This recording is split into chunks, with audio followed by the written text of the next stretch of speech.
Welcome to CAC Productions. Today we'll be talking about the TransAtlantic Trade System. The triangular slave trade was pervasive from shortly after the discovery of the New World, down to as late as the time when the American Civil War broke out. It was a trilateral trade network between the West Shore of Africa, Europe, and the Americas.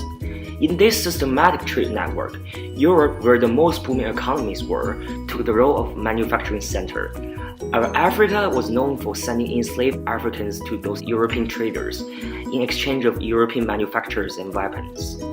And the Americas, where most slave populations were sent to, became the export center of raw materials such as tobacco, sugarcane, and etc. Over the years, it is estimated that the total slave trade imports into the New World accounted to 90,566,100 people, from the beginning in the 15th century to its end around 1870. And the data even doesn't count those who lost their life on the journey and those sent to Europe who never had a chance to return to their home. Now let's break it down. The triangular system began with 20 African slaves who were stolen from a ship headed to Portugal on the Atlantic Ocean. They were then taken to Jamestown, Virginia. The first part being shown here is when the Europeans realized that in order to run the plantations in the New World, a new workforce would be needed.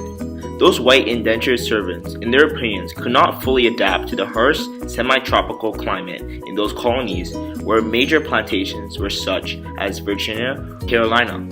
Thus, for some random reasons, they thought Africans might be a better choice. And those African slaves would unleash the productivity of the farming economy of those colonies to its fullest extent and hence maximize the profit. In order to commence this massive project, they decided to offer African empires in the West Africa items, and in return they would require slaves. They offered them weapons and manufactures. The African kingdoms, in addition, wanted European weapons to protect themselves against other tribes, and also to expand their regional influence.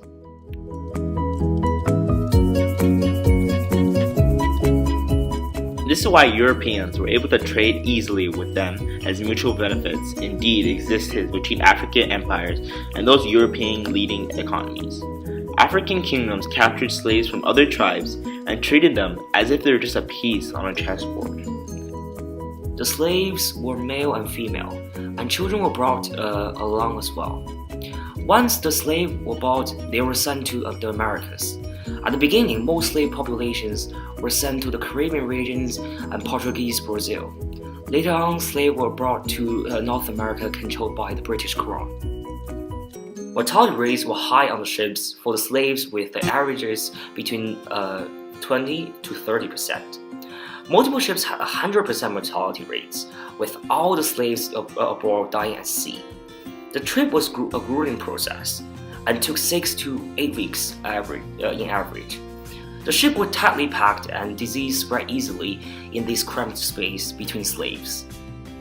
Once slaves arrived in the colonies in the New World, they were put into auction.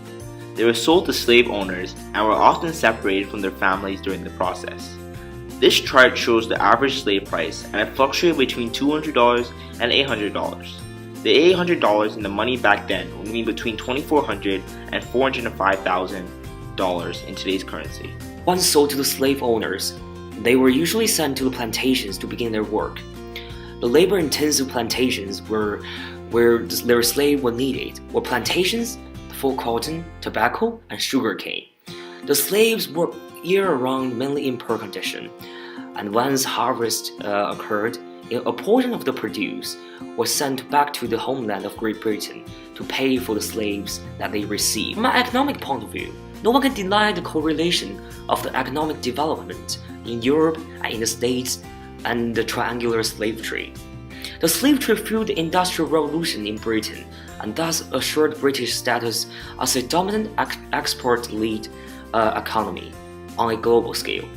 For the Americas, if there weren't enslaved African populations, the prosperity in the South would never have come true. For New York and Boston and many harbor cities, if there weren't a triangular trade, they would never become the export centers in the 17th century. The impact it has on African descendants is still known today. Even though African Americans would no longer be considered as second-class citizens, there's still a long way to go to address the problems such as extreme poverty, high criminal rates, and low education rate among African American communities. For Africa, the continent itself, warfare and economic underdevelopment are obvious consequences of slave trades ended a couple centuries ago. The transatlantic trade system happened between Africa, the Americas, and Great Britain, and has had a huge impact on the world we know today.